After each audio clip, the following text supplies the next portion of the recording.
សួស្ដីបងប្អូនអរគ្នានេះជាវីដេអូរកឃុំទៀតហើយចង់ដឹងថារកបានប្រមាណសបុកចាំបងប្អូនតាមដានទស្សនាទាំងអស់គ្នានេះបន្ទាប់ពីយើងដើរមកទស្សន៍មកឥឡូវយើងជួបមកសបុកហើយនេះវានៅក្នុងដប់ហ្នឹងឃុំនេះអត់តន់កើតល្អបងប្អូនអរគ្នាវាតែមកទុំដែរទេឃុំនេះប្រហែលជាមួយអាទិត្យទៅ2អាទិត្យទៀតបានអាចយកបានបងប្អូនអរគ្នាហើយនេះជាឃុំទី2ឃុំនេះអត់ទៅធំទេតូចល្មមដែរទេគ្រាន់តែវារៀងកើតល្អអញ្ចឹងទៅយើងយកវាត្មងទៅហើយបន្ទាប់មកក៏ខ្ញុំចាប់ដើមហែកលឹកចេកដើម្បីដុតធ្វើជាផ្សែងនៅក្នុងការយកឃុំមកសបុកហ្នឹងបងប្អូនអរគ្នាហើយកន្លែងនេះក៏ខ្ញុំចាប់ដើមដាក់ផ្សែងទៅលើឃុំអីបន្ទាប់ពីយើងដាក់ផ្សែងលើឃុំហើយយើងឃើញថាឃុំនេះរៀងល្អដែរមានសាច់និងមានទឹកគួរសមដែរ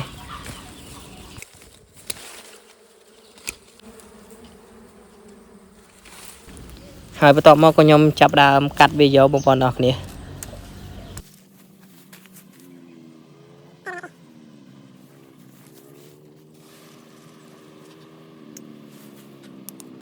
ហើយបន្ទាប់ពីកាត់អាហ្នឹងហើយក៏ខ្ញុំដើរបន្តទៀតក៏ជួបមកសបុកទៀតនៅលើដើមខ្នោគ្រាន់តែអានេះវាតមកទុំបងប្អូនអរគ្នាហើយបន្ទាប់មកក៏ខ្ញុំទៅយកមកសបុកនៅក្បែរផ្ទះបងប្អូនអរគ្នាដោយសារតែឃើញយូរដែរអីឃុំហ្នឹងប្រហែលជាមួយអាទិត្យមុនហើយឃុំនេះខ្ញុំមើលទៅឃើញថាវាដូចជាមិនទាន់កើតល្អទេបងប្អូនអរគ្នា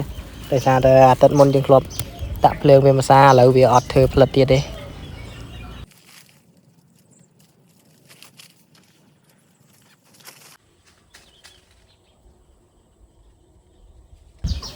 ហើយកន្លែងនេះក៏ខ្ញុំឡើងទៅកាត់វាទម្លាក់ហ្មងទៅដោយសារតែ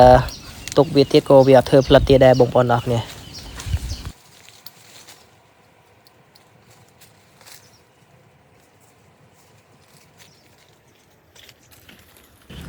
ហើយកន្លែងនេះក៏យើងយកវាមកដល់ក្រោមបងប្អូនអរគ្នានេះឃើញថាវាអត់ធ្វើផ្លិតមែនបងប្អូនអរគ្នាហើយវីដេអូយើងក៏ចប់ហើយបងប្អូនអរគ្នាចាំជួបគ្នានៅវីដេអូក្រោយទៀត